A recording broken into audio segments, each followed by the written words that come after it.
The decade following the fall of Constantinople saw a number of mopping up operations, notably in Greece, where the Latin Duchy of Athens ended in 1456 with the Turkish capture of the city. The last duke, Franco Acciajuoli, was murdered 4 years later when the despotate of the Morea, in which he had taken refuge, came to a similar end. The Venetian colony of Negroponte, better known to us as the island of Evia, fell in 1470. The still remaining Christian outposts included Crete, Cyprus, one or two strongholds in the Morea, and a few of the Ionian islands, notably Corfu, Kefalonia, and Zante, together with a narrow strip of the Dalmatian coast. All of these remained Venetian. But in the Balkan hinterland, part of Bosnia had fallen as early as 1438, and the rest, together with Herzegovina in the south, was to crumble between 1463 and 1480. There was, however, one other stronghold, the island of Rhodes, where, since 1306, the Knights of St. John had been simultaneously running their hospital and waging their own war against the infidel. For the West, they were now the first line of defense against the march of Islam. No longer a medieval anachronism, but conceivably the very saviors of Christendom. For Sultan Mehmet, on the other hand, they were a permanent irritation, and in the spring of 1480 he moved against them. His army was probably about 70,000 strong, carried to the island by a fleet of some 50 ships. Also on board was a number of those formidable cannon which had served him so well at Constantinople.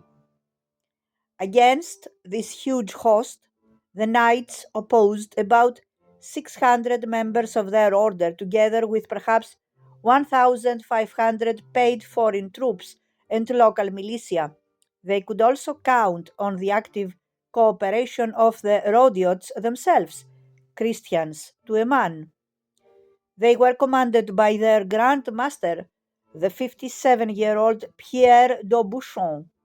Several years before, knowing that attack was inevitable, he had summoned the greatest military architects of the day to make the city of Rhodes as nearly impregnable as any city could be. Now that the Turks were at last on their way, he was ready for them. The siege began on 23rd May. Oh, that's my birthday. Already by the middle of June, parts of the city wall, pounded by nearly 1,000 cannonballs a day, were beginning to crumble, but somehow the knights held firm. On 27 July came the final assault. As usual, the Bazibuzuks, untrained and expendable, led the way, followed by the Janissaries. Bursting through what was left of the wall by the so-called Italian tower, they managed to hoist the standard of the Prophet within the city. But then the knights staged a massive counterattack. The Grand Master was badly wounded a moment later, but suddenly panic spread through the Bazibazuk line. They turned and fled. Why they did so remains a mystery. It has even been suggested that they were terrified by the sight of the Christian banners, emblazoned with pictures of the Virgin and saints, twisting and turning in the wind.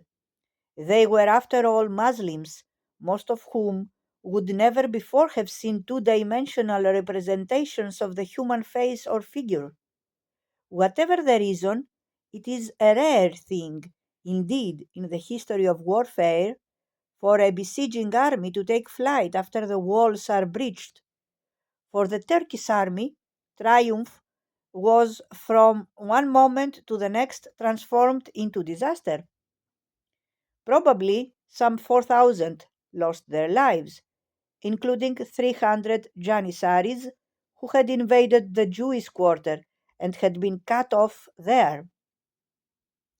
The knights had won a battle, but they had not yet won the war. Furious at his defeat, Sultan Mehmet immediately began preparing a fresh army, which he resolved to lead in person against them the following year. Had he done so, they would have stood no chance. The defenses could never have been repaired in time.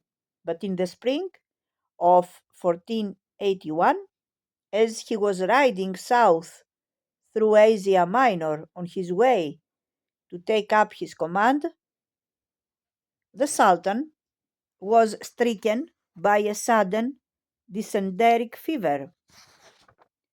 A day or two later, he was dead.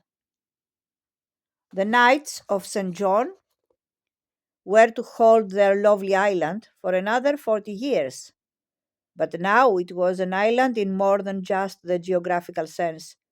The eastern Mediterranean had become, to all intents and purposes, a Muslim sea.